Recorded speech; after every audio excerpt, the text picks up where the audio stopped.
A single mom missed her flight to help a lost old woman find her way. She thought that was the end of it, until she discovered the woman was a Mafia boss's mother, and he wanted to thank her personally. One act of kindness had just rewritten her entire life. Maya Chin pressed her phone against her ear, trying to hear her son's voice over the chaos of Terminal C. Mom, did you remember my science project poster board? It's in the hall closet, baby. Mrs. Patterson next door has the key. She'll get it for you. Maya glanced at the departure board. Her flight to Seattle was boarding in 20 minutes. Gate C, 47. Listen, I have to go. Be good for Grandma, okay? I will. Love you, Mom. Love you more. She ended the call and hefted her carry-on over her shoulder, navigating through the Thursday afternoon crowd at Philadelphia International. The airport smelled like coffee and stress. Maya had exactly 18 minutes to grab something resembling dinner and get to her gate before a small, desperate sound stopped her mid-step. An elderly woman stood frozen in the middle of the concourse, turning in slow circles like a music box winding down. She wore a cream-colored coat that had seen better days, and her white hair escaped in wisps from a silk scarf. Her hands trembled as they clutched a worn leather purse. People flowed around her like water around a stone. Nobody stopped. Maya checked her watch. 16 minutes. The old woman's lips moved, but Maya couldn't hear the words. She took a step forward, then hesitated. She couldn't afford to miss this flight. The conference in Seattle was her first real chance at a promotion. Her boss had made that crystal clear. Single mothers didn't get second chances at Jensen and Associates. The woman turned again, and Maya saw her face clearly. Panic. Pure undiluted panic. Damn it, Maya whispered and walked over. Mom? Are you okay? The woman's eyes locked onto Maya's like a drowning person spotting a life raft. Her accent was thick, Italian maybe, worn smooth by years in America. I don't know where. Her breath came in short gasps. My son. I need my son. Okay, it's okay. Let's just breathe for a second. Maya gently touched the woman's elbow, guiding her toward a row of seats away from the foot traffic. What's your name? Rosa. Rosa Marino. The woman sank into the chair, still clutching her purse. I had his number. I wrote it down, but I can't. She fumbled through her bag, pulling out receipts, tissues, a rosary with worn beads. It's gone. Everything's gone. Maya crouched down to eye level. 12 minutes. Rosa, where are you supposed to be? Which gate? I don't know. They changed it. I got confused. Tears welled in Rosa's eyes. I shouldn't have come alone. He told me not to come alone, but I wanted to surprise my sister in Boston, and now You're going to be fine, Maya said firmly, though her heart hammered against her ribs. She pulled out her phone. Do you remember your son's name? Dante. Dante Marino. Maya typed the name into her phone's search bar, expecting maybe a Facebook profile or a LinkedIn page. What came up instead made her freeze. Alleged crime boss Dante Marino spotted at. Federal investigation into Marino family. Untouchable. How Dante Marino evades. She looked at Rosa with new eyes. The expensive coat that looked worn wasn't old. It was understated. The worn rosary had beads that caught the light like real pearls. Even the woman's confusion had a strange quality to it, like someone who'd been sheltered from the normal chaos of the world. Ma'am, Rosa, your son is Dante Marino? Rosa's face crumpled. You know. Everyone knows. That's why no one stops. She gripped Maya's hand with surprising strength. But I'm just his mother. I'm just a mother who can't find her way home. The announcement crackled overhead. Final boarding call for Flight 447 to Seattle, departing from Gate C, 47. This is the final boarding call. Maya's stomach dropped. That was her flight. Her promotion. Her future. She looked at Rosa's frightened face, then at her phone, then at the departure board where her gate number was already switching to departed. Okay, Maya heard herself say. Let's find your son. The relief that flooded Rosa's face made Maya's chest ache. She helped the older woman stand and guided her toward the information desk, already mentally composing the email she'd have to send her boss. "I'm so sorry, but there was an emergency." The airport police officer at the desk looked up with practiced boredom until he saw Rosa. His expression shifted instantly, recognition, then something like alarm. "Mrs. Marino?" He was already reaching for his radio. "We've been looking for you. Everyone's been looking for you." "What?" Maya stepped forward. "What do you mean, everyone?" The officer ignored her, speaking rapidly into his radio. "Terminal C, main information desk. Subject is safe." "Repeat, subject is safe." He turned to Rosa with a gentleness that surprised Maya.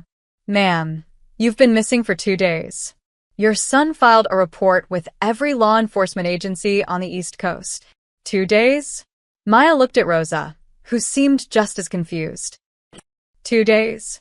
Rosa repeated. "No, I left this morning. I took a taxi to the airport, and she stopped, her face paling." "What day is it?" "Thursday, ma'am." "Thursday afternoon." Rosa's hand flew to her mouth. "Madonna Santa. I lost 2 whole days." Within minutes, the information desk became a command center. 3 more officers appeared, then 2 men in dark suits who definitely weren't airport security. One of them made a phone call that consisted entirely of, "We found her. Terminal C. Yes, sir. She's with a civilian. Female, 30-ish. Asian American. No, sir. Appears to be a good Samaritan. Yes, sir." He ended the call and turned to Maya with an expression that was equal parts gratitude and assessment. "Miss, I'm going to need you to stay for a moment. Mr. Marino would like to thank you personally." Maya's mouth went dry. "That's really not necessary. I'm afraid I have to insist. It wasn't a request." Rosa reached for Maya's hand again, and this time her grip was steadier. "Please. Let me at least say thank you properly. You missed your plane for me. How did you?" "I heard the announcement," Rosa said softly. Seattle. "You gave up Seattle for a confused old woman you didn't know." The 2 men in suits positioned themselves on either side of the group, and Maya realized with creeping dread that she was no longer being thanked. She was being detained. Politely, professionally, but detained nonetheless. One of the suits gestured toward the terminal exit. "There's a car waiting." Maya thought of her son, of her boss, of the life she'd carefully built on a foundation of good decisions, and avoiding exactly this kind of situation. But when she looked at Rosa's face, grateful, gentle, and utterly genuine, she found she couldn't say no. "Okay," Maya said quietly. "But I need to make a phone call first." As they walked toward the black Mercedes idling at the curb, Maya texted her mother. "Flight delayed. Long story. We'll call soon. Everything's fine." She hit send and wondered if she'd just told her first lie of the day. Or her last moment of freedom. The Mercedes glided through Philadelphia's streets like a shark through dark water.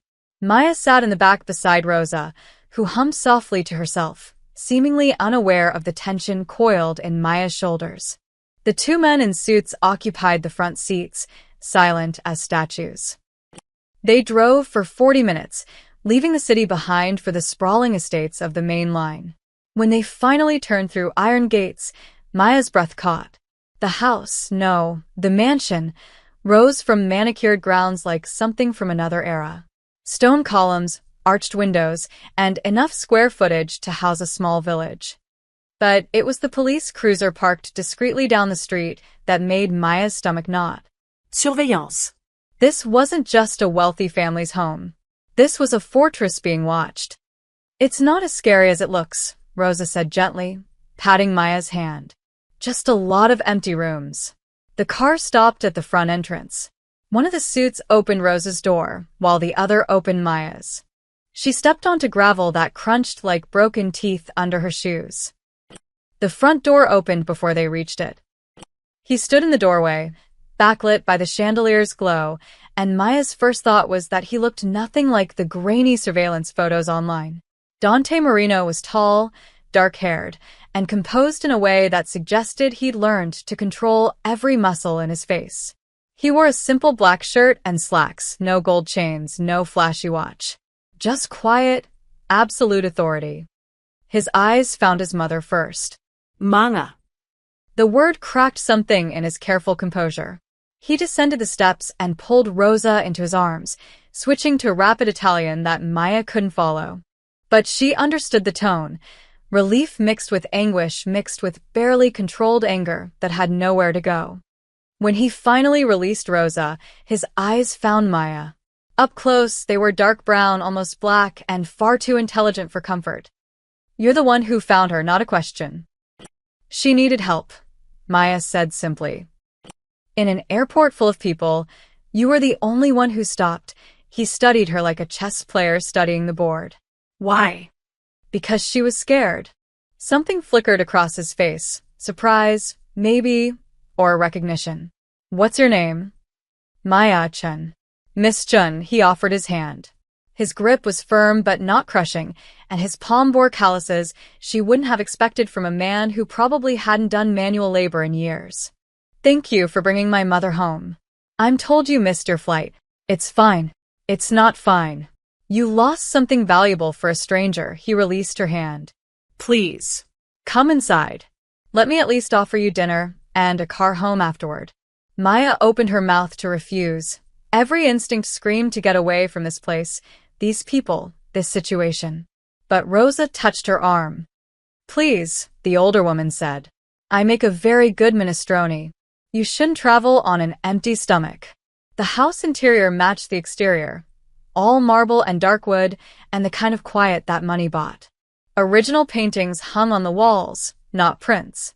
The chandelier in the foyer cost more than Maya's car. But it was cold. Despite the obvious wealth, despite the beautiful furnishings, the house felt empty. Unlived in, like a museum after hours. Rosa led them to a dining room where a table that could seat 20 held settings for 3. Maya sat, feeling absurdly out of place in her conference-appropriate blazer and slacks. Dante sat across from her, and Maya noticed how his eyes never stopped moving, tracking doors, windows, the positions of his men who moved like shadows through adjacent rooms. "You don't trust easily," Maya observed. "Can you blame me?" He poured water from a crystal pitcher. "The police watching my house certainly don't." "Then why am I here?" "Because my mother trusts you." He glanced toward the kitchen, where Rosa was presumably overseeing the soup.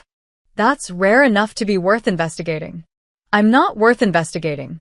I'm an insurance claims adjuster from Fishtown with a 9-year-old son and student loan debt. I'm boring." Boring people don't sacrifice business trips for confused strangers. Before Maya could respond, Rosa returned carrying a tureen of soup that smelled like heaven, tomatoes, basil, garlic, and something else Maya couldn't identify. As she ladled soup into bowls, she chatted about the recipe, about the vegetables from the garden, about anything except the fact that she'd been missing for 2 days. "Mama," Dante said gently, "do you remember where you were?" "Before the airport." Rosa's hand stilled on the ladle. I was home. Then I was getting ready to visit Teresa in Boston." Then her face clouded. "I don't remember. It's like fog." Dante's jaw tightened, but his voice remained soft. "It's okay. We'll figure it out." Maya ate her soup and watched the dynamic between them. The way Rosa deflected questions. The way Dante tried to protect her without seeming to interrogate. The weight of things unsaid pressing down on the beautiful room. "Do you like lilies?" Rosa asked Maya suddenly. Yes." Good. "Dante never keeps flowers in the house. Says they're impractical," Rosa smiled. "But I think a house without flowers is like a life without grace. Don't you think?" "I think you're right," Maya said. "And crosswords. Do you do crosswords?" "Sometimes. Usually wrong." Rosa laughed, a genuine, delighted sound that seemed to surprise even Dante. "Me too. I get so frustrated with the Thursday ones. Too clever by half." For the next hour, Maya found herself talking with Rosa about ordinary things. Books. Recipes. The little church by the shore where Rosa used to go with her late husband, where the waves crashed against the cliffs and you could hear them echo inside during service. "It's still there," Rosa said wistfully. "At least it was. I haven't been in years. Dante worries if I go too far." "Mama, that's not." Dante stopped himself. "It's not safe." "Nothing's safe," Rosa said quietly. "But some things are worth the risk." Maya watched Dante's face shut down, watched him retreat behind walls built from necessity and violence and a life she couldn't imagine.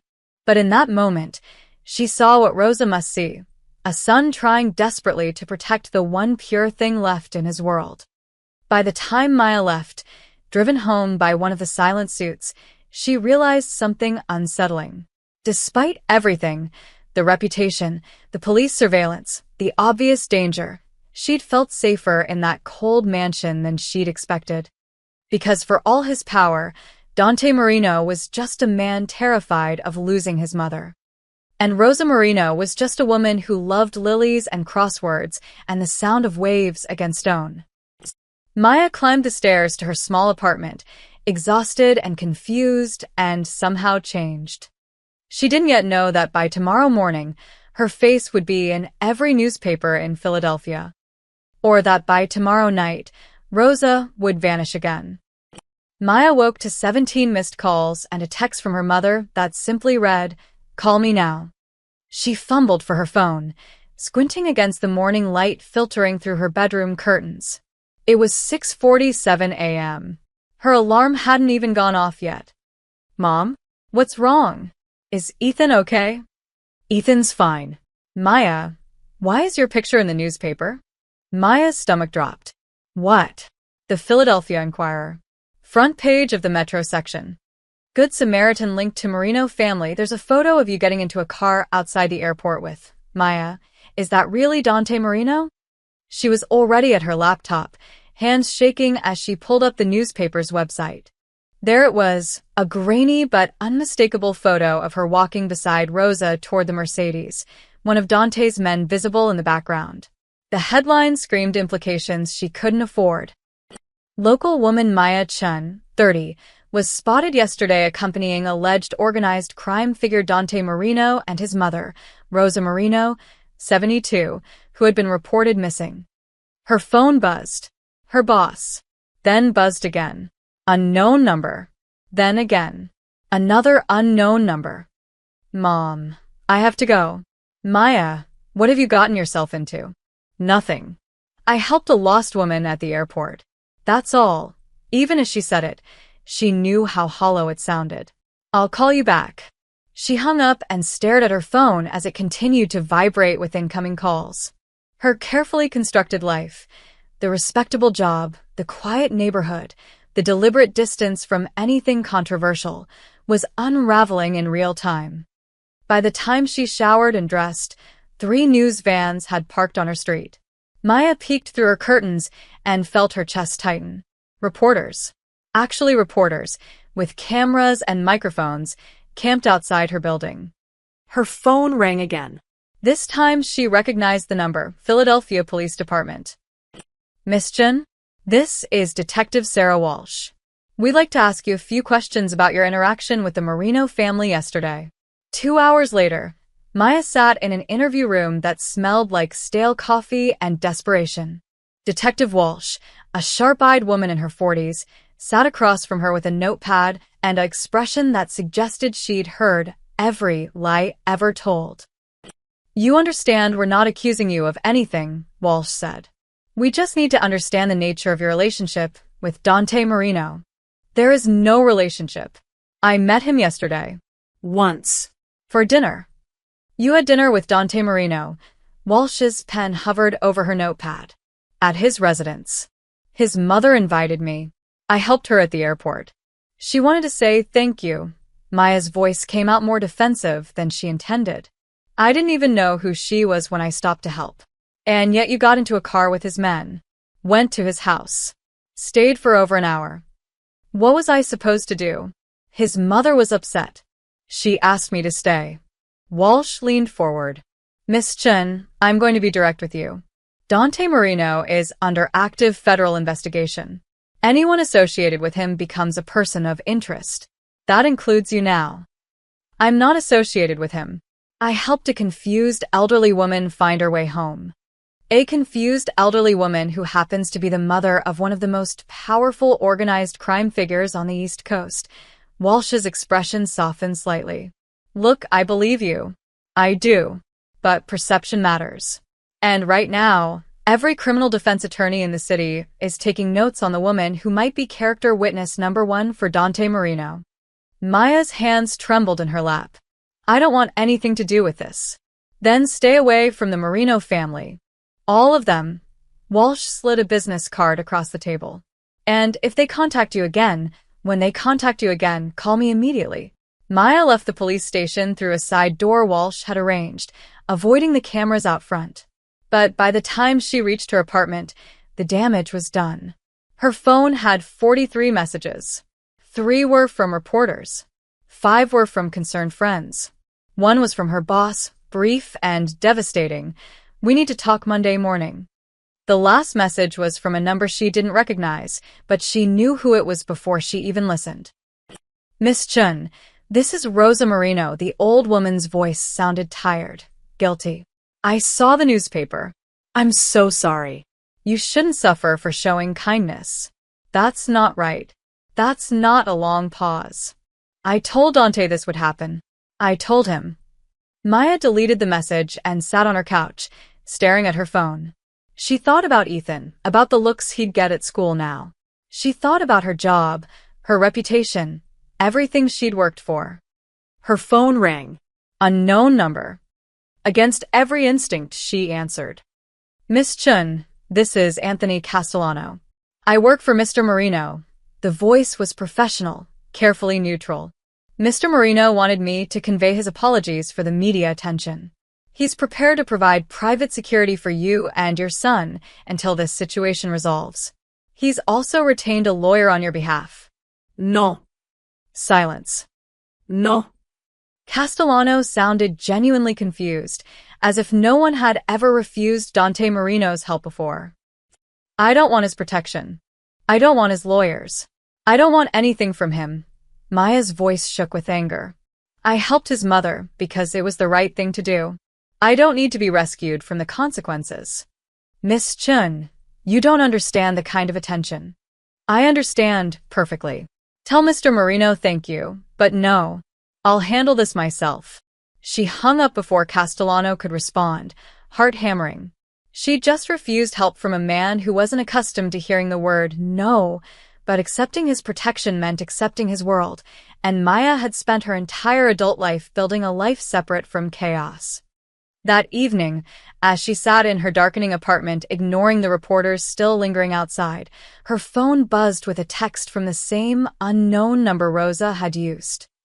You're braver than you know. I'm sorry for bringing storm clouds to your door. Rosa. Maya stared at the message, then typed back. It's not your fault. Take care of yourself. She hit send and turned off her phone. She didn't know that while she sat in the dark, Rosa Marino was packing a small bag in her bedroom, moving quietly so the guards outside her door wouldn't hear. She didn't know that Rosa had remembered something, a fragment of those missing 2 days, and it had terrified her enough to run. By midnight, when Dante Marino discovered his mother's empty room and the disabled security camera, Maya was asleep, dreaming of airports and missed flights. She wouldn't find out Rosa had disappeared again until the phone call came at 3 a.m. The phone's shrill ring pierced Maya's sleep like a blade. She grabbed it reflexively, still half dreaming, and saw the time. 3:17 a.m. Unknown number. Hello. Her voice came out rough, confused. Miss Chun, this is Dante Marino. No preamble, no apology for the hour. His voice was tight, controlled in a way that suggested barely contained panic. My mother is gone. Maya sat up, suddenly wide awake. What do you mean, gone? She's not in her room. The guards saw nothing. Security cameras in her wing were disabled, cut from the inside. He paused, and Maya heard voices in the background, urgent Italian. I need your help. Mr. Marino, I don't understand why you're calling me. You should call the police. The police are already here. They're searching the grounds. His voice dropped lower. But they don't know her. You do. I met her once. And in one dinner, she told you more about herself than she's told anyone in 5 years. Something cracked in his carefully maintained composure. Please. I'm asking not as what people think I am. I'm asking as a son who can't find his mother. Maya pressed her palm against her forehead, trying to think through the fog of interrupted sleep. She remembered Rose's face across the dinner table, the way she'd lit up talking about crosswords and churches and lilies. The wistfulness in her voice when she mentioned the seaside chapel. When I'm lost, I find peace near the sea. Mr. Marino, Maya said slowly. Has your mother ever left before? On her own, I mean? No. Never. She doesn't go anywhere without security. She knows it's not safe. But if she did leave on her own, if she wasn't taken, where would she go? Silence stretched between them. Then, I don't know. Those 3 words carried more weight than any threat could. The most powerful man in Philadelphia's underworld didn't know where his own mother would seek comfort. That told Maya everything about how thoroughly fear had separated them from normalcy. The church, Maya said quietly. The one by the shore, where she used to go with your father. She heard Dante's sharp intake of breath. St. Catherine's. It closed 10 years ago. She talked about it like it was yesterday. Like she could still hear the waves echoing inside during service. Maya threw off her covers, already moving toward her closet. She said some things are worth the risk. You think she went there, it wasn't a question. She could hear him moving, car keys jingling. It's 2 hours away. The building is half collapsed. If she's there alone, then you need to go. Now. Miss Chen, Maya, I'm sending a car for you. No. I'm not. She trusted you, his voice cut through her protest. If we find her scared and confused again, she'll need a familiar face. Not mine. Not my men. Yours. Maya wanted to say no. Wanted to hang up and burrow back under her covers and pretend none of this was happening. But she remembered Rose's hand gripping hers in the airport, the desperation in her eyes, the relief when someone finally stopped. I have a son, Maya said. I can't just leave. He's with your mother in Roxborough, correct? He's safe. I have men watching the house. Ice flooded Maya's veins. You have men watching my son. Watching. Protecting. There's a difference, Dante's voice hardened. My enemies are not kind people, Miss Chen. If they think you matter to me, they'll try to use you. I won't let that happen. I'm not your responsibility. You became my responsibility the moment you helped my mother. A car door slammed in the background.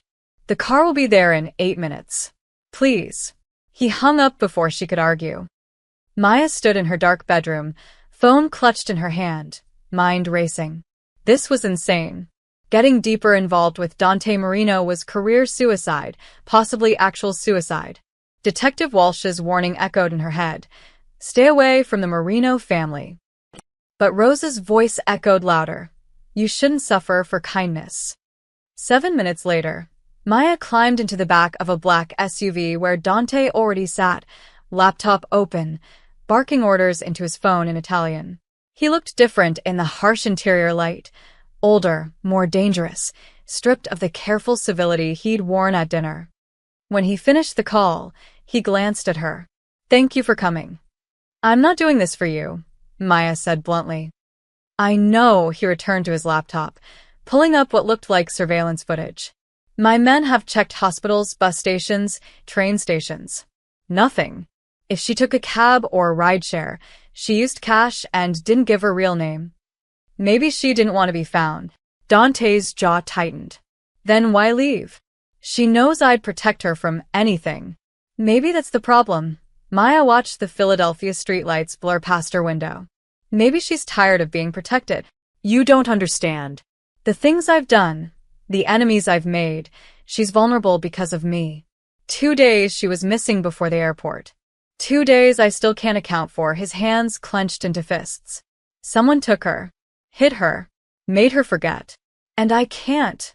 He stopped, visibly collecting himself. I can't lose her. Maya saw it then, the terror beneath the control.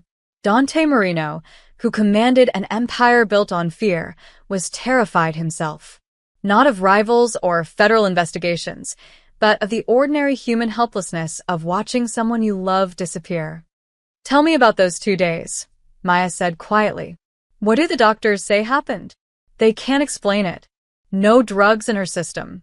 No signs of physical trauma. Just Missing time. Like someone erased it from her memory. Maya's skin prickled. Or like she erased it herself. Dante's head snapped toward her. What? What if she wasn't taken? What if she left on purpose and just forgot why? That's impossible. Is it? She's been living in a fortress, surrounded by guards for how long? Never going anywhere alone. Never making decisions for herself. Maya met his eyes. That's not living, Mr. Marino. That's existing. Maybe part of her wanted to escape so badly that when she finally did, her mind couldn't handle bringing her back. The SUV fell silent except for the hum of tires on asphalt. Finally, Dante spoke, his voice barely above a whisper. Then I've been her prison. No, Maya said firmly. You've been her son, trying to keep her safe in an unsafe world. But safety and life aren't always the same thing. They drove the rest of the way in silence, racing toward a ruined church by the sea, hoping to find a woman who might not want to be found. Dawn broke gray and cold over the coastal town of Margate, New Jersey. The SUV pulled off the highway onto narrow roads that hadn't seen repaving in years. Salt air crept through the vents, and Maya could hear the distant crash of waves even through the closed windows. St. Catherine stood on a bluff overlooking the Atlantic, exactly as forsaken as Dante had described. The white paint had long since peeled away, leaving gray wood exposed like bones. Half the roof had caved in, and yellow caution tape fluttered in the wind around the perimeter. A chain-link fence bore a sign, "Condemned in O trespassing." Dante was out of the vehicle before it fully stopped, his men following like shadows. Maya climbed out more slowly, pulling her jacket tight against the ocean wind. "Spread out," Dante ordered. "Check the building, the grounds, everything." Maya walked toward the edge of the bluff where a weathered stone wall separated grass from a deadly drop to rocks below. The ocean stretched endless and gray, whitecaps visible in the early light. It was beautiful in a desolate way, the kind of beauty that felt like loneliness. Something white caught her eye, snagged on the wall. "Mr. Marino," she called. He was beside her in seconds. Maya pointed to the scrap of fabric, cream-colored silk, the same shade as the scarf Rosa had worn at the airport. Dante's hand trembled as he reached for it. "This is hers. My father bought her a dozen of these. She wears them everywhere." So she was here. Maya scanned the area. The grass was overgrown, but she could make out what might have been footprints in the dew. small feet. Recently, one of Dante's men jogged over. "Boss, church is empty. No signs of—" "Check again," Dante snapped. Every corner, every shadow. Maya walked along the wall, following an instinct she couldn't name. At the far end, where the fence met the bluff, she found a gap, the chain link cut clean through, just wide enough for a person to slip through. "She left the church," Maya said. "Went down toward the beach, maybe. There's no path down, just cliffs." But Maya was already at the fence line, peering over. Below, maybe 15 feet down, a narrow trail zigzagged toward the beach. Treacherous, overgrown, but passable. "There," she pointed. "Look." Halfway down the trail, caught on a bush, was another scrap of cream silk. Dante's face went white. If she tried to climb down in the dark. He was moving before he finished the sentence, finding the gap in the fence. Maya grabbed his arm. "Wait. Let me go first." "Absolutely not. You're wearing Italian leather shoes." "I'm wearing sneakers." Maya was already slipping through the fence. "And if she is down there, spooked and scared, she'll run from you and your men. But she might stay for me." For a moment, Maya thought he'd refuse. Then he nodded curtly. "Franco goes with you." One of his men, younger, with kind eyes, stepped forward. I grew up near here. I know these trails. The descent was worse than it looked from above. Loose rocks skittered under Maya's feet, and thorny bushes grabbed at her clothes. Franco moved with practiced ease, offering his hand at the worst spots. Behind them, Maya heard Dante arguing with his men, who were probably trying to convince him not to follow on that trail in dress shoes.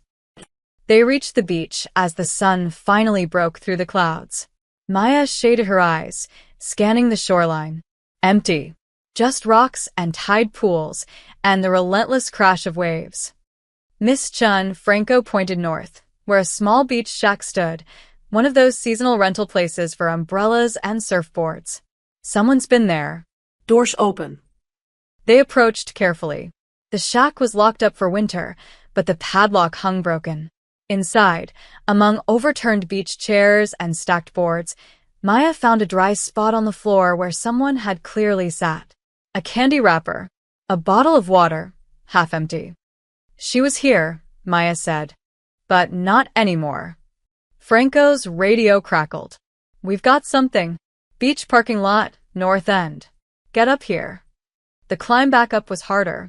By the time they reached the top, Maya's lungs burned, and her hands were scraped raw. Dante met them at the fence, his expression grim. What did you find? Maya asked.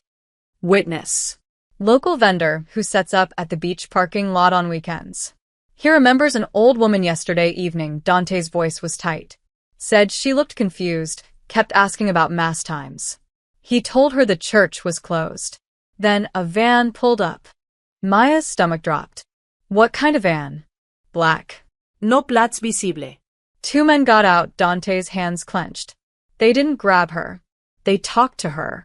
She seemed to recognize one of them. Got in willingly. So she knew them, Franco said. Or thought she did. Dante turned to Maya, and she saw the anguish he'd been holding back. Someone's been playing with her memory. Making her forget, making her remember. Using her confusion against her. Why? Maya asked. What could they possibly want? Leverage. The word came out like poison. They can't touch me directly. Federal protection. Too many witnesses. Too much scrutiny. But my mother? His voice cracked. She's the one weakness I can't armor plate. Maya thought about Rosa's missing 2 days, the gaps in her memory, the way she'd been found at the airport with no recollection of how she got there. They're not just taking her, Maya said slowly. They're breaking her mind, so that even when you get her back, she's lost, Dante finished. Permanently lost. His phone rang. He answered with a barked, "What?" Then his face changed, surprise, then barely controlled rage. He listened in silence, his jaw working. Finally, show me. He ended the call and turned to his men. They just sent a video. Security footage from a riverside warehouse in Camden. He pulled up the video on his phone, and Maya glimpsed grainy footage of Rosa being led, not dragged, led, into a building by 2 men. She looked docile, compliant. They want me to know they have her, Dante said quietly. They want me to come. Then it's a trap, Franco said. Of course it's a trap, Dante looked at Maya. Which is why I'm going to spring it. That's insane. Miss Chun, you've known my mother for 2 conversations. I've known her my entire life. He met her eyes. She's the reason I'm still human. If they take that from me, if they break her mind and send her back as a shell, then they've won. And I become exactly what everyone already thinks I am. Maya saw it then, the terrible choice before him. Become the monster to save what kept him human, or stay human and lose everything. Let me come with you, Maya heard herself say. No. You said it yourself. She trusts me. If she's confused, scared, maybe damaged, she'll respond to my voice, not yours. Maya took a breath. You need me. Dante studied her for a long moment. Then, against every instinct that probably screamed no, he nodded. Then we leave now, he said, before they move her again. The warehouse district of Camden looked like the apocalypse had come and forgotten to finish the job. Abandoned factories lined the Delaware River, their windows empty as eye sockets, graffiti covering walls like scars. Dante's convoy, 3 SUVs now, rolled slowly through streets where rust and silence reigned. That one, Franco pointed to a squat concrete building at the end of a dead-end street. Water-stained, unremarkable, with a single rolling door and no visible guards.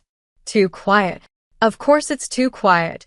Dante was loading a gun with practiced efficiency that made Maya's stomach turn. They want me to walk in. So don't, Maya said. Call the police. The FBI. Anyone. And by the time they get a warrant, my mother's gone. Moved to another location, maybe another state. He checked the gun's chamber. They're counting on me being predictable. Charging in, guns blazing, starting a war. Then what are you going to do? Dante looked at her, and something in his expression had shifted. Something unpredictable. He turned to his men. No weapons visible. We go in like we're negotiating, not fighting. Franco, you stay with Miss Chun in the second vehicle. If shooting starts, you get her out. Clear? Franco nodded, but Maya shook her head. That's not the plan. I'm going in. Absolutely not. You need someone who doesn't look like a threat. Someone they won't expect. Maya's heart hammered, but her voice stayed steady. I'll go to the side entrance. There's always a side entrance in these places. I'll pretend to be lost, a volunteer looking for a shelter address or something. Create a distraction. They'll see through it immediately. Maybe. But for 30 seconds, maybe a minute, their attention won't be on you. Maya met his eyes. You said she'll respond to my voice. Let me use it. Dante's jaw worked. She could see him calculating odds, weighing risks. Finally, you get 1 minute. The second you see her, you call out. Keep her calm. We do the rest. He handed her a small device that looked like a car key fob. Panic button. Press it and every man I have comes through those doors. But Maya, he caught her wrist. If bullets start flying, you hit the ground and stay down. Promise me. I promise. 5 minutes later, Maya stood at the rusted side door of the warehouse, her mouth dry as sand. Through the metal, she could hear voices, male, casual, speaking in accents she couldn't place. She tested the door. Unlocked. She pulled it open and stepped into the dim interior, adopting the confused expression of someone genuinely lost. Hello? Is anyone? Oh. 3 men sat at a card table near the entrance. They jumped up, hands moving toward weapons. Maya raised her hands, letting her voice shake. I'm so sorry. I'm looking for the Hope Community Shelter. The GPS said it was this address, but... Wrong building, lady. The closest man, stocky, late 40s, with prison tattoos snaking up his neck, gestured toward the door. Turn around. Walk away. Are you sure? Because I have donations in my car, and the website definitely said. I said wrong building. He moved toward her, and Maya took a step back, then another, drawing them away from their posts. That's when she heard it. A woman's voice humming. Familiar. Wait, is someone hurt? I'm a nurse. Maya lied, moving sideways, trying to see past them into the warehouse depths. Lady, you need to leave. Now. But Maya had already seen her. Rosa sat on a folding chair near the back wall, humming to herself, serene and completely unaware of danger. One of the captors stood behind her. Younger, nervous, his hand on her shoulder more like a handler with a confused patient than a kidnapper with a hostage. Rosa. Maya called out before she could stop herself. Rosa's head snapped up. Her eyes found Maya's and recognition sparked like a match. Maya? Oh, thank God. I got so turned around. Can you help me find? The man behind her clamped his hand over her mouth. Everything happened at once. The main door exploded inward, not blown open, just opened hard and fast. Dante strode in with 4 of his men, hands visible and empty, but his presence filled the space like a thunderstorm. Gentlemen, he said calmly, I believe you have something of mine. The stocky man spun toward him, gun half drawn. Marino, took you long enough. I was never good at being fashionably late. Dante's eyes flicked to Rosa, and Maya saw the fear he kept leashed. That's my mother you're holding. I'd like her back. I bet you would, a new voice echoed from the shadows. A man emerged from an office in the back, tall, silver-haired, expensive suit that seemed absurd in the decrepit warehouse. Hello, Dante. It's been a while. Dante's expression didn't change, but Maya felt the temperature drop. Castellano. You remember, the man smiled without warmth. I wondered if you would. After all, you destroyed my brother, took his territory, his business. You took everything from me. So I thought fair is fair. I'll take something from you. Victor was a trafficker and a murderer. I gave the FBI enough evidence to put him away for life. That's not the same as... Semantics, Castellano waved his hand dismissively. What matters is you broke my family. Now I break yours. Except I'm more creative than you. I don't just take her away. I make her forget you exist. Maya saw Dante's hands clench, saw the violence he was holding back by pure force of will. Those 2 days, Dante said quietly. What did you do to her? Ne signe permanent. Yet. Just some pharmaceutical encouragement to forget, to wander, to trust the wrong people. Castellano's smile widened. But imagine what 2 weeks could do. 2 months. By the time I'm done, she won't even remember your name. Rosa whimpered behind the hand covering her mouth, and Maya saw tears streaming down her face. Let her go, Dante said. This is between us. Oh, but that's exactly the point. There is no between us, there's only you, watching helplessly while I dismantle everything you love. Dante took a step forward, and immediately 4 guns rose to point at him. But Maya was already moving. While everyone focused on the standoff, she'd edged closer to Rosa. Now she lunged forward, grabbing the old woman's arm and yanking her from the chair with strength born of pure adrenaline. Run, Maya screamed, pulling Rosa toward the side door. Chaos erupted. Shouts, movement, the metallic click of safeties releasing. And then Dante's voice, clear and cold as winter. Nobody fires. Nobody moves. Or I release every piece of evidence I have on Castellano's operation to the FBI right now. It's already queued. 1 text, and you're all going to prison. The warehouse froze. You're bluffing, Castellano said, but uncertainty crept into his voice. Try me, Dante held up his phone. In 30 seconds, every federal prosecutor in the district gets enough evidence to indict everyone in this room. Except me. I made sure of that. Maya held Rosa close, feeling the old woman's heart racing against her own. You think you're clever, Castellano spat. But this isn't over. Yes, Dante said quietly. It is. He pressed send. The FBI arrived in 14 minutes, a speed that suggested they'd been waiting for Dante's evidence dump like vultures circling a carcass. Maya watched from the SUV as federal agents swarmed the warehouse, guns drawn, shouting commands. Castellano and his men were face down on the concrete within seconds. Rosa sat beside her, wrapped in Dante's suit jacket, trembling. She hadn't spoken since they'd fled the warehouse. Her eyes tracked movement outside the window, but Maya wasn't sure how much she was actually seeing. Rosa, Maya said softly, you're safe now. We're going home. Home. Rosa's voice was distant, hollow. I don't remember home. Maya's chest tightened. She took Rosa's hand. It was ice cold. The house with the garden. Where you make minestrone. Where your son keeps the temperature too cold and never buys flowers. A flicker of recognition. Dante. Yes. Dante. Is he angry with me? No.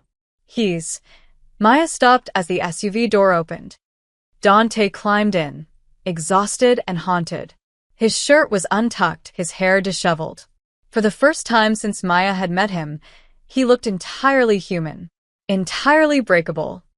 He knelt on the SUV floor in front of his mother's seat, looking up at her like a child seeking forgiveness. Mama, he whispered. Rosa's hand moved slowly, uncertainly, to touch his face. You're here. I'm here. I've got you. You're safe. I was lost, tears spilled down her cheeks. I keep getting lost, and I don't know why. There are holes in my head, Dante. Holes where memories should be. I know. We'll fix it. I promise. No. Rosa's voice gained strength. You can't fix everything. You can't control everything. You spend so much time protecting me from the world that I forgot how to live in it. Dante flinched as if she'd struck him. I wasn't running from you, my son. Rosa cupped his face with both hands now. I was trying to find the boy who used to smile. The one who took me to the beach on Sundays. Who made terrible jokes. Who wanted to be a teacher before. She stopped, unable to finish. Before I became this, Dante said quietly. You're still in there. I know you are. But all this. She gestured vaguely at the warehouse, the agents, the life he'd built on violence and fear. It's burying you. And I can't watch that anymore. I'd rather lose my memory than watch you lose your soul. The SUV fell silent except for the muffled sounds of arrests outside. Finally, Dante spoke, his voice raw. Then tell me how. Tell me how to be something other than what I am. Rosa looked at Maya. Ask her. She knows. Maya felt both their eyes on her and wanted to disappear. I'm nobody. I don't have answers. Yes, you do, Rosa squeezed her hand. You stopped in an airport for a stranger. That's not nothing. That's everything. Dante stood slowly, composing himself. He looked at Maya with an expression she couldn't read. Respect, maybe, or confusion that someone so ordinary had unraveled something so fundamental. How did you know where she'd be? He asked. At the church. In my whole life, I never thought to look there. But you knew. Maya met his gaze. You don't forget the things someone loves when you truly listen. The words hung between them, weighted with meaning. Dante had spent years protecting his mother's body while forgetting to protect her spirit. He'd given her safety, but stolen her agency. And in doing so, he'd lost the ability to truly see her. I haven't listened, he said finally. Not really. Not in years. Then start now, Maya said simply. They drove Rosa home as dawn painted the sky pink and gold. At the estate, a private doctor examined her while Dante paced the hallway like a caged animal. Maya sat in the parlor, exhausted, watching security footage being reviewed on multiple screens. She saw herself on camera, that moment in the warehouse when she'd grabbed Rosa and run. She looked terrified and small and completely out of her depth. You were very brave. Franco appeared beside her with coffee. Stupid, maybe, but brave. I don't feel brave. I feel like I'm in someone else's life. Sometimes the bravest thing is showing up in someone else's life when they need it. The doctor emerged an hour later with cautiously optimistic news. Rosa was physically unharmed. The memory issues would require extensive neurological testing, but preliminary signs suggested the effects might not be permanent. The drugs Castellano had used were sophisticated, but not irreversible. Dante took the news with a slight nod, as if afraid to hope. That evening, as Maya prepared to finally leave, to return to her real life, her son, her problems, Rosa asked her to stay just a little longer. They sat in the garden as twilight fell, the first stars appearing overhead. I remember now, Rosa said quietly. Bits and pieces. They kept telling me Dante had abandoned me, that he didn't want me anymore. They showed me fake documents, fake news articles. She twisted her hands in her lap. After a while, I didn't know what was real. But you do now. Now I know my son loves me too much. So much he's forgotten how to love himself. Rosa looked at Maya. You make him remember what peace feels like. I see it. The way he looks at you, not with fear or calculation, with hope. Maya shook her head. Mrs. Marino, I'm just a woman who showed kindness and kept showing it, even when it cost you. Rosa smiled sadly. That's not just anything. That's extraordinary. Inside the house, through the window, Maya could see Dante on the phone. Still working, still moving, still unable to rest. He lost himself protecting me, Rosa whispered. Maybe you can help him find his way back. Maya wanted to say it wasn't her job, wasn't her responsibility, wasn't her life. But looking at Rosa's hopeful face, She couldn't quite force out the words.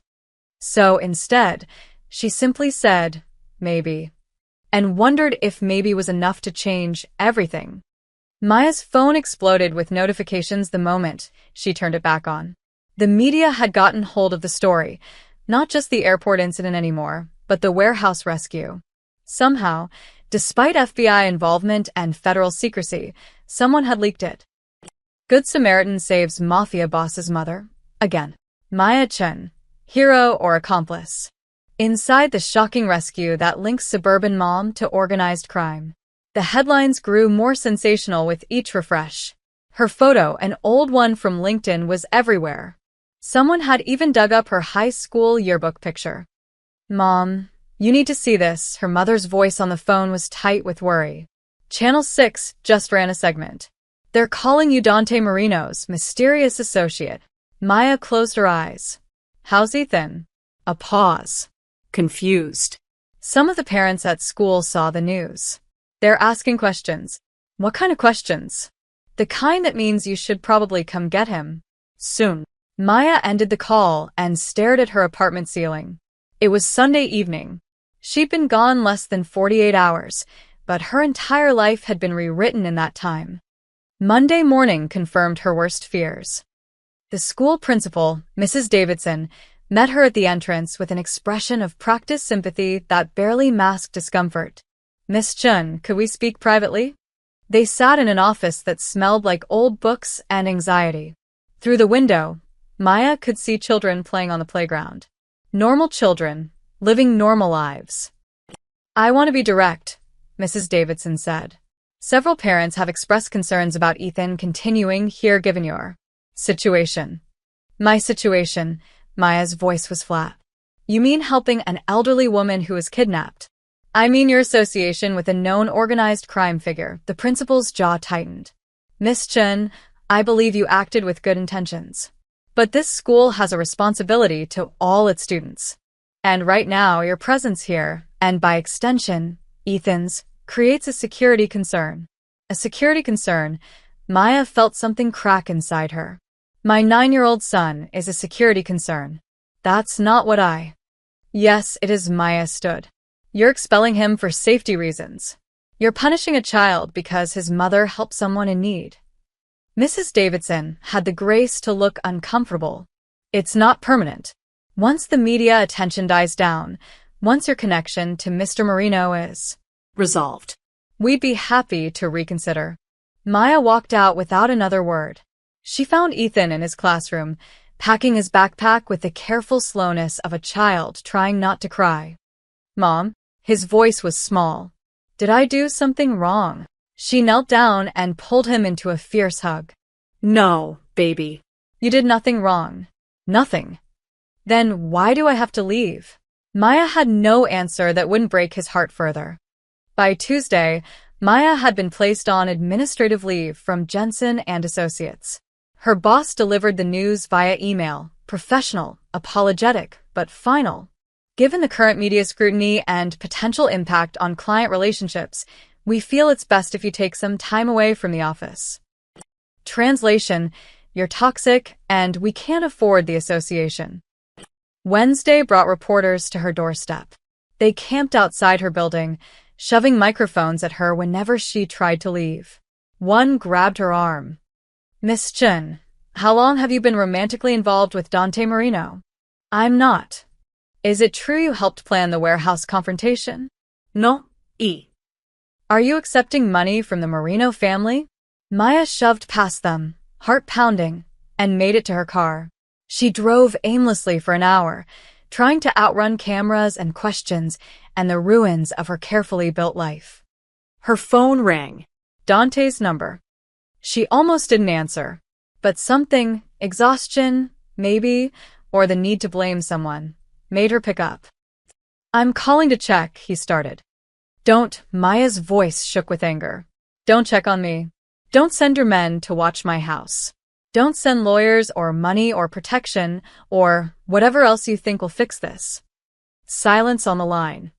My son was expelled from school, Maya continued. I was fired from my job. I can't leave my apartment without being photographed.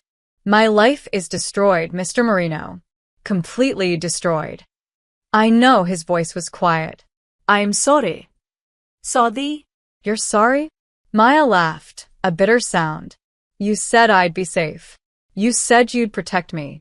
I was wrong. A long pause. I can relocate you. New city, new identity, new school for Ethan. Clean slate. And then what? I spend the rest of my life hiding? Running. Maya pulled over, unable to drive through her tears. I helped your mother because it was the right thing to do. I don't need protection from the world, you do. She heard him breathe out slowly. What do you mean? You're so afraid of being vulnerable that you've turned everything around you into a fortress. Your mother can't leave the house. The people who work for you can't speak freely. And now I can't even walk to my car without being attacked by reporters, her voice dropped. You don't protect people, Mr. Marino. You isolate them. There's a difference. The words hung between them, sharp and true. You're right, Dante said finally. You're absolutely right. I don't want to hear that I'm right. I want my life back. I can't give you that, his voice carried genuine pain. But I can stop making it worse. No more surveillance. No more interference. You want me out of your life, I'm out. Maya wiped her eyes. Good. But Maya, he hesitated. My mother is asking for you. Every day. She thinks you've disappeared like she did. It's making her condition worse. The guilt hit like a physical blow. That's not fair. I know. Nothing about this is fair. A pause. I'm not asking for me. I'm asking for her. Maya rested her forehead against the steering wheel. She thought about Rose's gentle face, her confusion, her fear. She thought about how kindness had led her here, to this moment, where helping had cost her everything. Tell her I'm okay, Maya said finally. Tell her I'm safe. But I can't come back there. I can't be part of your world. I understand. She hung up before he could say anything else. That night, Maya held Ethan as he cried himself to sleep, asking why his friends weren't allowed to talk to him anymore. She had no answers. Only the crushing weight of consequences she'd never anticipated. The price of compassion, she realized, wasn't always paid by the person showing it. Sometimes the people you love paid it for you. 3 days of isolation did nothing to diminish the media circus. If anything, it intensified.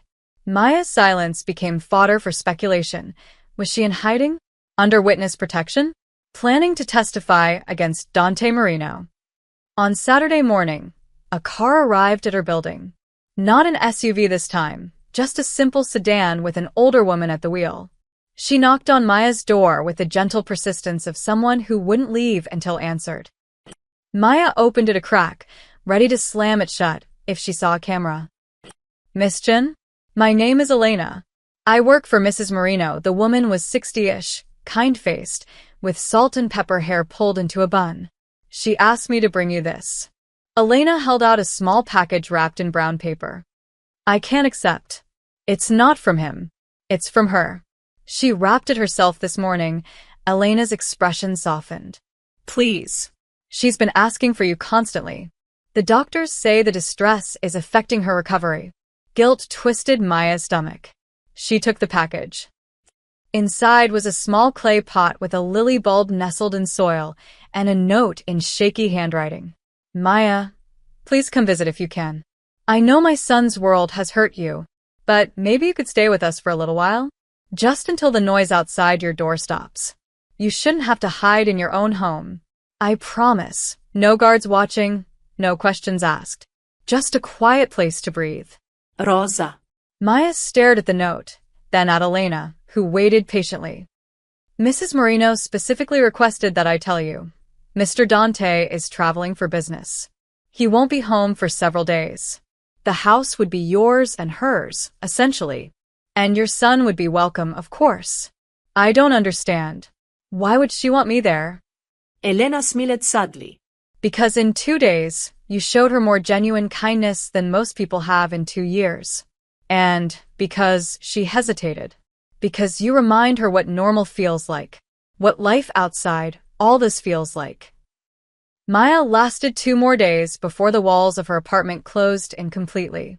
A brick through her window, thrown by an outraged citizen, according to the threatening note attached, made the decision easier.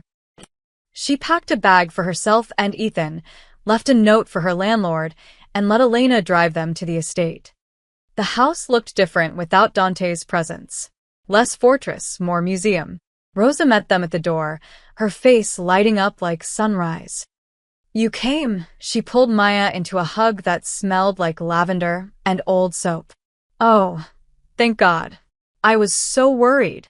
Ethan hung back, uncertain, until Rosa turned her gentle attention to him. "And you must be Ethan. Your mother has told me so much about you.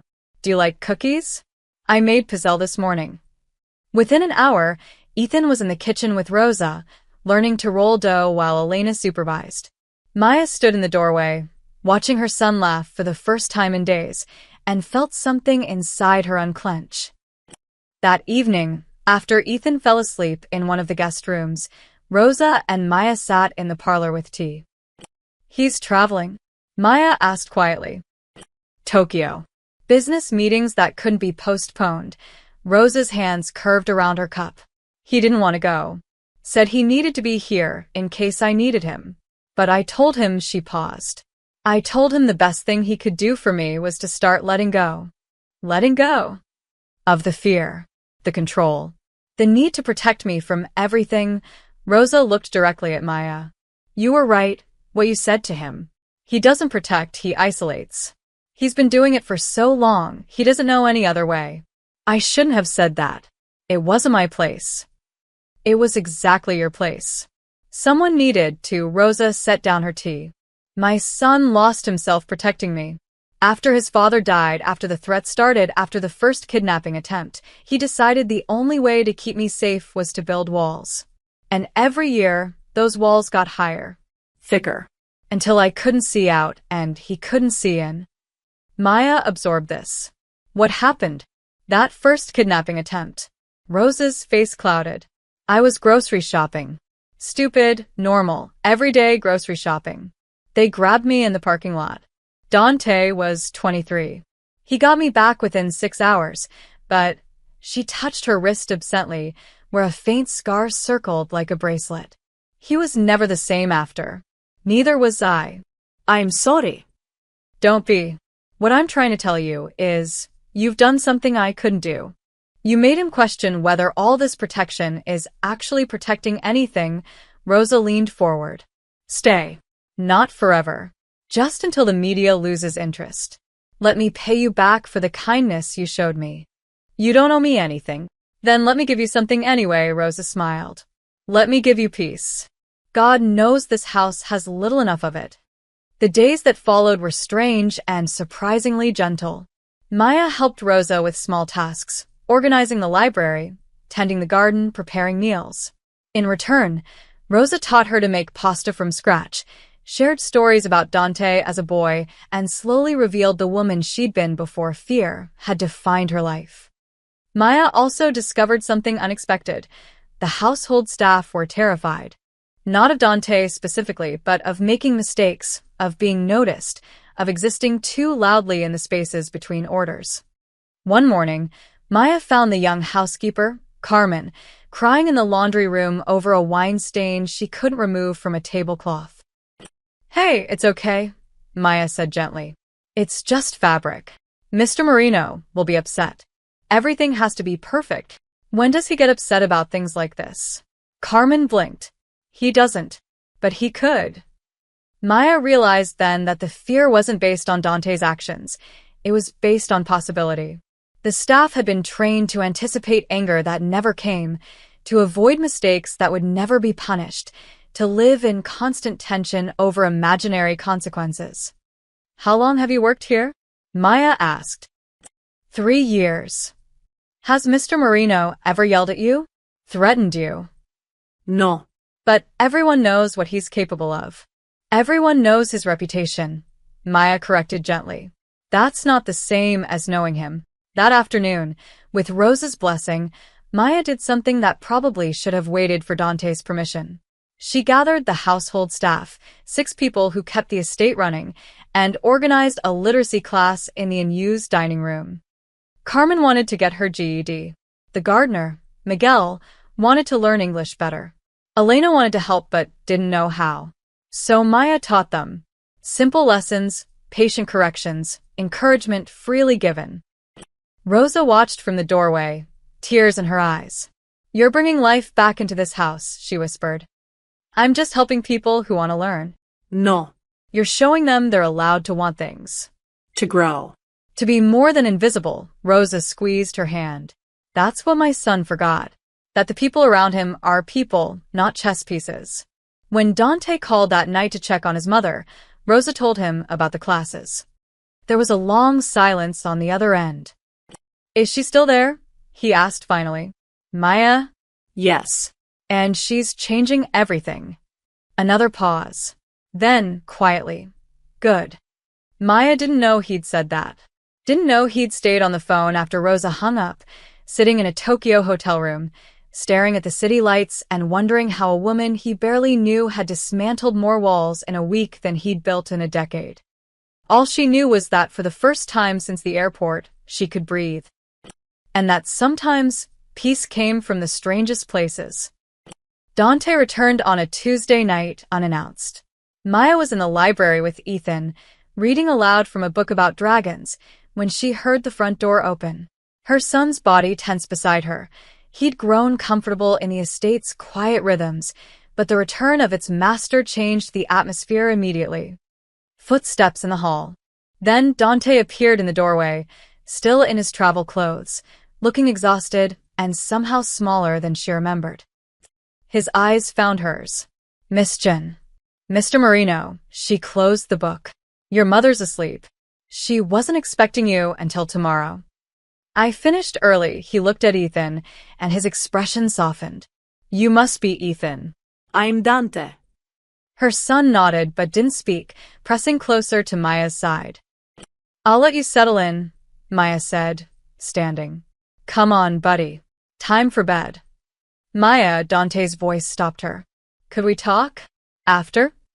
It wasn't a request she could refuse. 20 minutes later, after tucking Ethan in and checking on Rosa, Maya found Dante in his study. The room was dark wood and leather, dominated by a desk that probably cost more than her car. He stood at the window, tie loosened, drink in hand. "You've been teaching my staff," he said without turning around. Maya's stomach tightened. "Your mother approved it. If I overstepped." "You didn't." He turned to face her. "Carmen wrote her name today. In English. Elena showed me. She said it was the first time she'd done that without help." Maya nodded slowly, unsure where this was going. "In 3 years of working for me, I never knew Carmen couldn't write in English." His voice was quiet, almost wondering. "I never asked.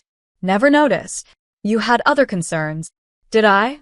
Or did I just stop seeing people as people?" He set down his drink. "My mother told me about the classes. About how you're helping Miguel with his citizenship test. About how you convinced Elena she should go back to school for her nursing degree. I just listened to what they wanted." "That's exactly my point." Dante moved closer. "You listened. I employed them. There's a difference." Before Maya could respond, Franco burst through the door, phone in hand, expression grim. "Boss, we have a problem. Castellano's brother just made bail." Dante's entire demeanor shifted, tension flooding back into his shoulders. What? How? Technicality. Evidence handling issue. His lawyer got the judge too. Franco stopped, glancing at Maya. "Should we do this elsewhere?" "No." Dante's voice was ice. "How much time do we have?" He made threats in the courthouse. Specifically mentioned finishing what Victor started. "We're hearing chatter that he's gathering people." Maya's blood ran cold. "What does that mean?" Dante and Franco exchanged a look. Finally, Dante said, "It means they're planning to hit this house. Tonight. Tomorrow, soon. Then we go to the police. The FBI. They're already investigating. And it will take time. Warrants, procedures, bureaucracy." Dante's jaw clenched. "Time my mother doesn't have." Maya saw it then, the old pattern reasserting itself. The walls going back up. The violence rising to meet violence. "So what?" she asked. You're going to do what you always do? Fight them? Kill them? Start a war? If I have to. No, the word came out sharper than Maya intended. You don't have to. Miss Jun, with respect, you don't understand. I understand that you're about to make the same mistake again. Maya stepped forward. Your mother is recovering because she finally feels safe enough to heal. Ethan is sleeping peacefully for the first time in weeks. Your staff is learning to dream again. And you're about to destroy all of that because violence is the only language you know. Dante's eyes flashed. What would you have me do? Let them come? Let them take her again? No. I'd have you be smarter than them. Maya pulled out her phone. You said Castellano's brother made threats in a courthouse. On record. That means the FBI has cause to increase surveillance. You said there's chatter. That means you have intelligence. Give it to them. And then what? Hope they move fast enough. Yes, Maya met his eyes. For once in your life, trust that the legal system might actually work. That you don't have to be the judge, jury, and executioner. Franco cleared his throat.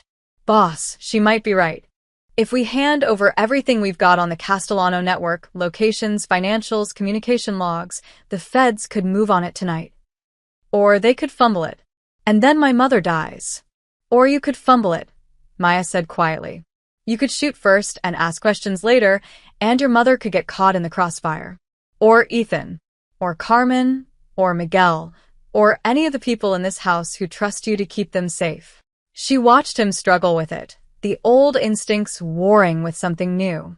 Something her presence had planted and Rosa had watered. Finally, Dante pulled out his phone. Get Detective Walsh on the line. And the FBI agent handling the Castellano case, he looked at Maya.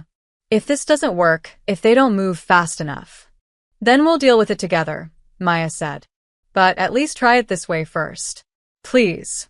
What followed was 2 hours of phone calls, data transfers, and tense negotiations.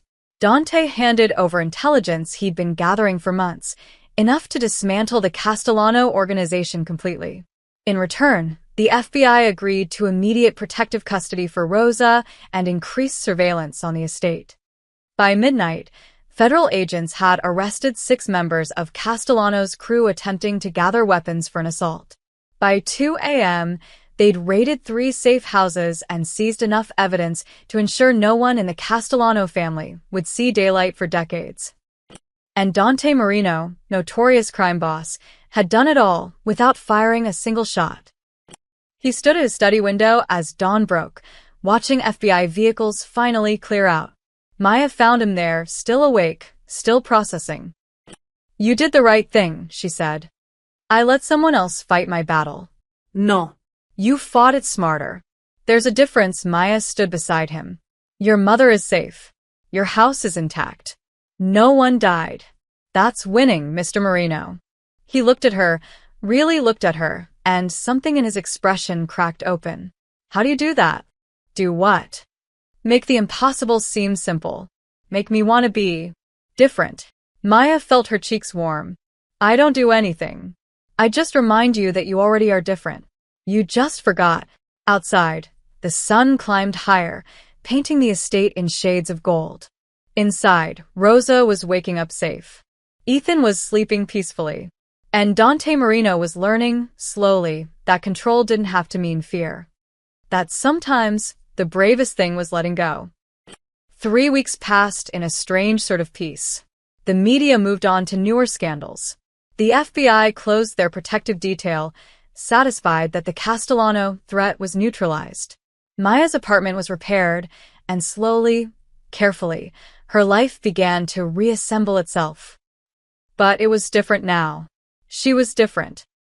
On a quiet Thursday morning, Maya found herself in the estate's garden with Rosa, helping plant tulip bulbs for spring. Ethan was inside with Elena, practicing his multiplication tables. Everything felt almost normal, except nothing was normal anymore. You're thinking about leaving, Rosa said without looking up from the soil. Maya's hand stilled. How did you know? Because you've stopped unpacking. Your suitcase has been half-zipped for 3 days. Rosa sat back on her heels, brushing dirt from her hands. And because you keep looking at my son, like you're memorizing him. Heat flooded Maya's cheeks. I don't. It's all right. I understand. Rosa's smile was sad but genuine. You have a life to get back to. A real life. This house, this world, it's not yours and it shouldn't be. I'm not leaving because I want to, Maya said quietly. I'm leaving because I have to. For Ethan. For myself. I know, Rosa touched her hand. But you should know, you saved more than just me.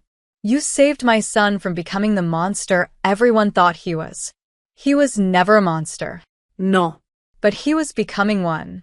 Slowly, day by day, choice by choice, Rosa's eyes grew distant. After his father died, Dante made a decision. He decided that power was the only real protection. That fear was the only guarantee of safety. And for 10 years, he built his life on that foundation. What changed? You did, Rosa squeezed her hand. You showed him that kindness isn't weakness. That trusting people isn't foolish. That there are things in this world worth more than control. Maya thought about Dante's face when he'd chosen to call the FBI instead of his soldiers. The way he'd listened to Carmen talk about her GED dreams. How he'd sat with Ethan yesterday, helping him build a Lego castle without once checking his phone. I only helped, Maya said. He did the changing. Then help him one more time. Rosa's voice grew urgent. Tell him goodbye properly. Don't just leave a note and disappear. He deserves better than that. Maya found Dante in his study that evening, reviewing documents that probably contained more secrets than she wanted to know. He looked up when she entered, and something like relief crossed his face. I thought you might have already left, he said. Not yet. Maya closed the door behind her. But soon. Tomorrow, actually. He set down his pen slowly. Where will you go? Back to my apartment. Then I'll start looking for a new job. Ethan needs to get into a new school before winter break. She forced herself to meet his eyes. We need to get back to normal. Normal, Dante repeated the word like it was foreign. What's that like? Boring mostly. Bills and homework, and wondering if you remembered to buy milk, Maya smiled faintly. The opposite of all this. Sounds peaceful. It is. Dante stood, moving to the window, his favorite refuge, she'd learned. A place to think without being watched. I owe you more than I can repay. My mother, my soul, probably. You gave me back things I didn't even know I'd lost. You don't owe me anything. I owe you everything, he turned to face her. Which is why I'm not going to ask you to stay. The words hung between them, weighted with everything unsaid. Even though you want to, Maya said softly. Even though I want to, his voice was rough. Because asking you to stay would mean asking you to live in my world. And you deserve better than that. Ethan deserves better. Maya felt tears prick her eyes. For what it's worth, this wasn't what I expected. What did you expect? I don't know. Danger, maybe. Fear. The things the newspapers said, she smiled through the tears. Not literacy classes and tulip bulbs and a man who's trying so hard to be good. I'm not good, Maya. I've done things. I know. And I'm not saying those things don't matter. But I also know that people aren't just the worst things they've done, she moved closer. You're trying to change. That has to count for something. Dante pulled an envelope from his desk drawer. I want you to have this. If it's money. It's not, he held it out. It's a letter. For Ethan's school. From a very wealthy anonymous donor who's establishing a scholarship fund for displaced students. He'll have his spot back, plus full tuition through high school. Maya stared at the envelope. Dante, I can't. Yes, you can. It's not for me personally. It's from a charitable foundation my mother has been wanting to start for years. You just gave her the excuse to actually do it, his expression softened. Let me do this. Not as payment. As gratitude. Maya took the envelope with shaking hands. Thank you. There's something else. Dante pulled out a second envelope, this one thicker. A recommendation letter for any job you apply for. References from 3 Fortune 500 CEOs who owe me favors. A clean background check that makes no mention of the Marino family. And a notarized statement from me saying our interaction was purely circumstantial and you bear no connection to my business affairs. You're erasing yourself from my life. I'm giving you back your life, he corrected gently. The one you deserve to have before you stopped to help a confused old woman in an airport. Maya clutched both envelopes. I don't regret it. Any of it. Neither do I. Dante took a step closer, and for a moment, Maya thought he might reach for her. Instead, he just looked at her with an expression that broke her heart. Maybe in another life we could have. Don't, Maya's voice cracked. Don't make this harder. You're right. I'm sorry, he stepped back, rebuilding walls she'd worked so hard to break down. Goodbye, Maya-chan. Thank you for reminding me what the world used to look like. Goodbye, Dante Marino. She turned before she could change her mind. I hope you find what you're looking for. I already did, he said quietly. But it was never mine to keep. Maya left the study and didn't look back. In the morning, she and Ethan would drive away from the estate, back to their small apartment, back to normal. But as she packed her suitcase that night, Rose's words echoed. You make him remember what peace feels like. And Maya wondered if leaving was really the right choice. Or just the safe one. For months passed like a slow exhale. Maya found a new job, better than the old one, thanks to those reference letters Dante had provided. Ethan returned to his school, scholarship in place, and slowly made new friends who knew nothing about warehouses or mafia bosses. Life became routine again. Comfortable. Safe. But on quiet nights, Maya found herself thinking about Rose's laugh. About the way Dante's shoulders had relaxed when he chose peace over violence. About tulip bulbs waiting beneath soil to bloom in spring. She told herself it was just residual anxiety. Trauma bonding. The natural aftermath of an intense experience. She almost believed it. Then, on a gray March afternoon, a package arrived. It was small, wrapped in brown paper with no return address. Maya's hands trembled as she opened it, half expecting what? A threat? A warning? Some reminder that you could never really leave Dante Marino's world. Inside was a plane ticket to Seattle. First class. Departure date. The following Saturday, exactly 4 months after the flight she'd missed. Tucked beneath the ticket was a small white lily, pressed and preserved, still fragrant despite being dried. And a note in handwriting she recognized. Elegant, careful, distinctly Rose's. Maya, you missed your flight that day, but maybe fate meant you to land here instead. I'm doing well. My memory comes and goes, but the important things stay. I remember kindness. I remember you. Dante has changed. Really changed. He started a foundation for families affected by crime, both sides. Victims and perpetrators' families. He's trying to break cycles, not continue them. He asks about you. Never directly, but a mother knows. The ticket is a gift, no strings attached. Take the trip you missed. Go to your conference. Live your life. But if you find yourself thinking about an old woman who loves crosswords or a complicated man who's learning to be simple, you know where we are. The garden is beautiful this year. The tulips bloomed. With love, Rosa. P.S. He doesn't know I sent this. He'd probably be furious if he knew. But some things are worth the risk, remember. Maya read the note 3 times, tears streaming down her face. She looked at the ticket, Seattle, the conference she'd sacrificed, the promotion that never came. Everything she'd lost, now offered back like a second chance. But underneath everything, she heard Rose's real message. You changed us. Did we change you too? That evening, Maya called her mother. Can you watch Ethan this weekend? Something came up. Work. Maya looked at the ticket, the pressed lily, the note that smelled faintly of lavender. Something like that. Saturday morning, Maya stood at the airport. The same terminal, the same chaos, the same departure board. But this time, she wasn't rushing.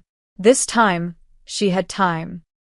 She checked in, went through security, and found herself at Gate C, 47 with 45 minutes to spare.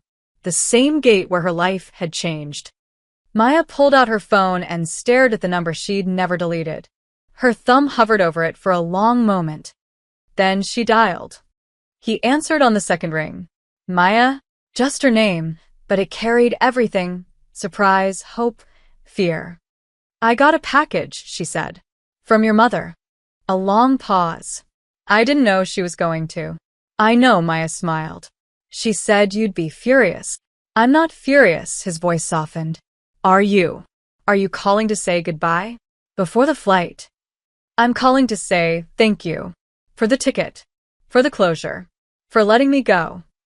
You were never mine to hold. Maya watched travelers rushing past, everyone with somewhere to be. You know what I realized?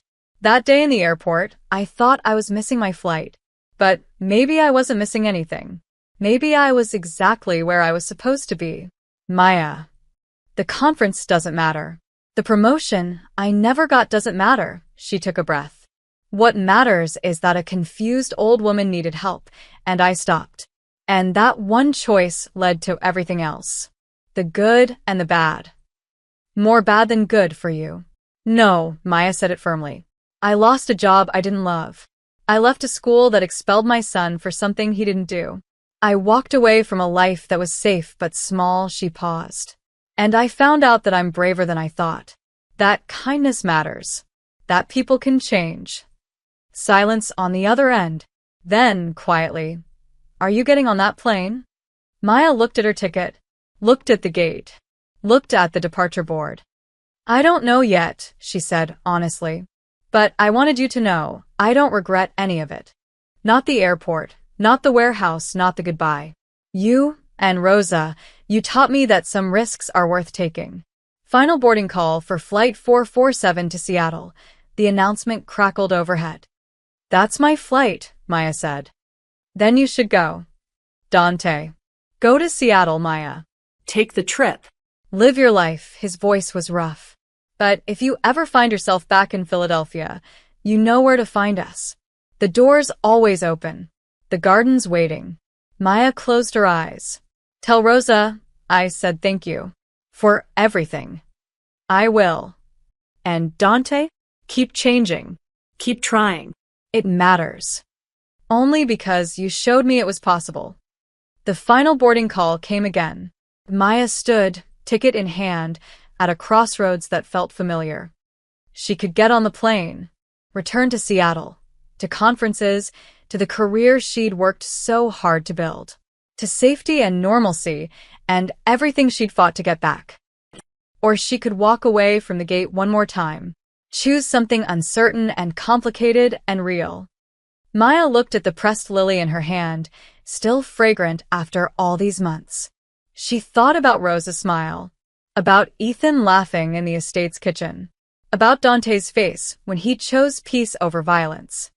She thought about fate and choice and the difference between the two.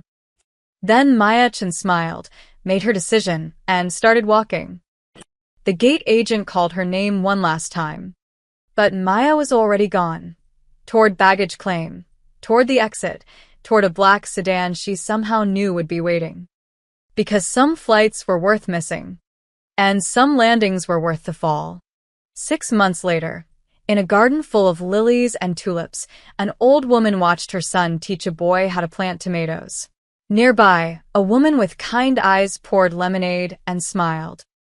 I told you, Rosa said to no one in particular. Some things are worth the risk.